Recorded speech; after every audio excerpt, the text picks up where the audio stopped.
This video exposes a campaign of lies by the FBI against a small animal protection organization showing animals respect and kindness, or SHARK.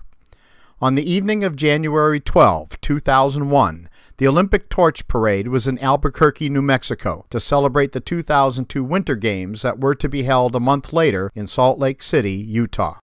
It was just 3 months following the horrific terrorist 9/11 attacks in New York, Washington, D.C., and Pennsylvania.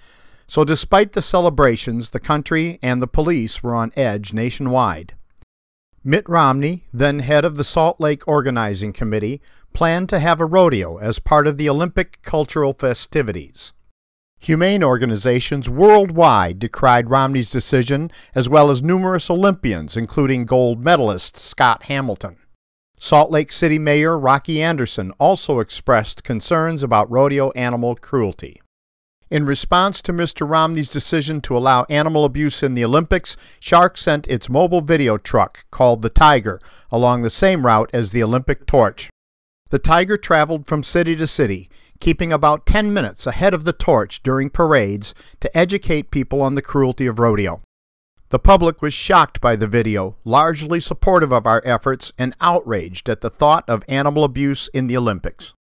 The Tiger never interfered with the torch or any Olympic activities. It only displayed video of rodeo animal abuse. While police in Milwaukee and Kansas City were highly professional around the truck, police in Chicago, Indianapolis, and St. Louis committed harassment and even illegal acts against the Tiger and its crew. The stop in Albuquerque, however, saw the strange behavior of police rise to a new level. My name is Steve Hindy. I'm the president of SHARK, and I was driving the Tiger that night when it was pulled over without cause by the Albuquerque Police Department. There were a lot of police all over the place, far too many for a normal traffic stop, and the police didn't seem to know why we were pulled over any more than we did. The police kept my associate, Colleen Gardner, and I waiting for a very long time without any explanation whatsoever, and we weren't allowed to exit the truck for even a moment. Here's what happened when Ms. Gardner got out and attempted to videotape the goings-on behind the truck.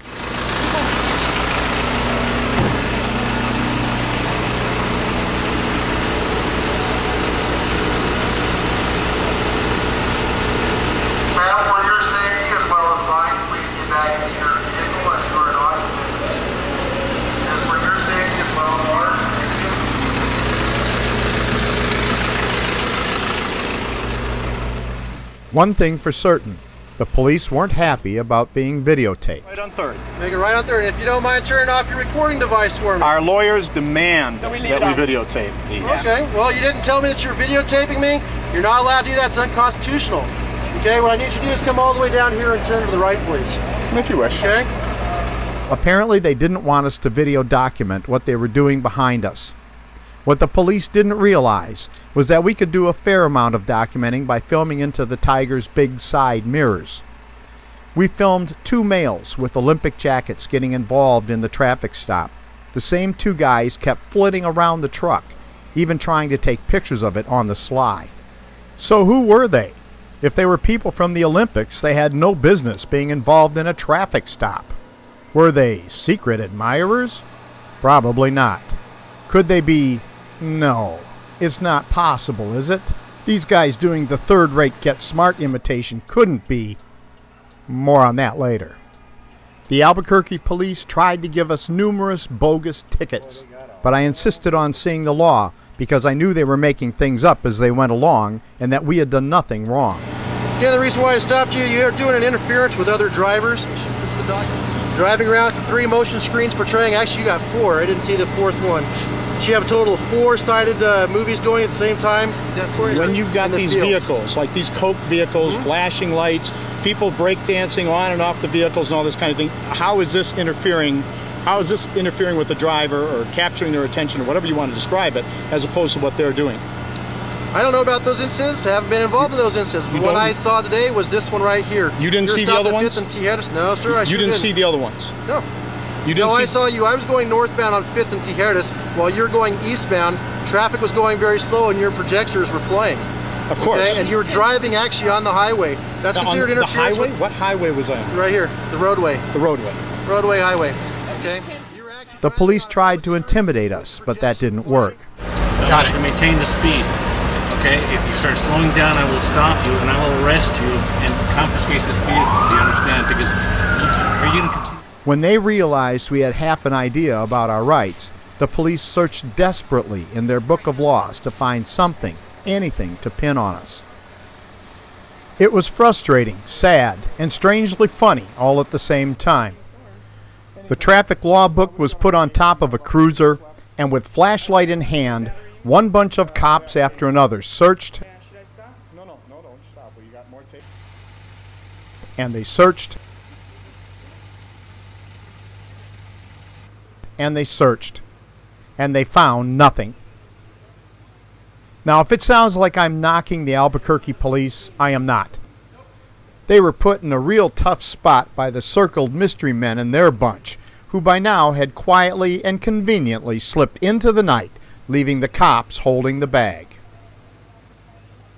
In the end, after detaining us for over an hour, the Albuquerque police released us without any tickets whatsoever. No passenger in a vehicle shall ride in such a position as to interfere with the driver's view ahead or to the sides, or to interfere with his control over the driving mechanism of the vehicle. That's what they're citing? That's why it's voided, sir, okay? And it's being voided because we're not going to research this on the streets of Albuquerque. Well, I'm just trying to... free to go. Thank you. So there's no citation? No, there's no citation. You know what? Thank you for being fair. Okay. Thank you very much. Shark filed a complaint with the Internal Affairs Division of the Albuquerque Police Department. 9 months after the traffic stop, Shark received a 4-page report dated October 22, 2002 from the city of Albuquerque. The first 2 pages recounted the basics of the stop, but on page 3, things got interesting. Quoting from the report of Independent Review Officer J.A. Rowland, quote, "The officer stated he was approached by 2 FBI agents that evening and was asked if he had seen a specific vehicle, your vehicle. The agents stated that they had been following the vehicle, but had lost track of it 2 days ago. The FBI agents stated the vehicle's occupants were part of an organization that was protesting the Olympics and had made bomb threats to the Olympics and had been harassing police officers along the torch route. The FBI agents told the officer that the occupants were potentially dangerous and had tried to incite riots and had tried to get into physical confrontations with police officers. The agents wanted to identify the occupants of the vehicle and said if the truck was stopped to notify the FBI."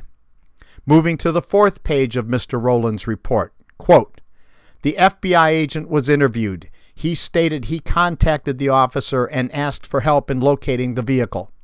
He explained the organization the vehicle belonged to and stated that the occupants should be handled with caution. He asked the officer that if he spotted the vehicle and had a reason to stop it, to help identify the occupants and call the FBI." The FBI's claims against Shark were completely and absolutely false. You'd think anyone of even average intelligence would figure out that if people were making bomb threats, and even more if they were trying to start riots, and certainly if they were trying to start physical altercations with police, that there would be witnesses and evidence, and the perpetrators would already be in jail. So let's look at the evidence again. Here's Maxwell Smart and Agent 99. If they wanted to know who we were, why didn't they just walk up and ask? Also, how can FBI agents lose track of a truck that has 4 movie screens lit up in the night like an overgrown Christmas tree?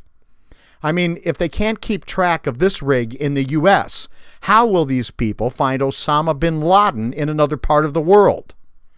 And how could the FBI waste its time and resources by chasing a video truck around during a time of crisis, 3 months after 9/11, when terrorists posed a real threat both inside and outside the borders of the USA?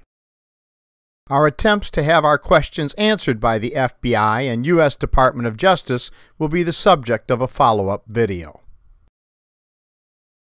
This is Steve Hindy for Showing Animals Respect and Kindness.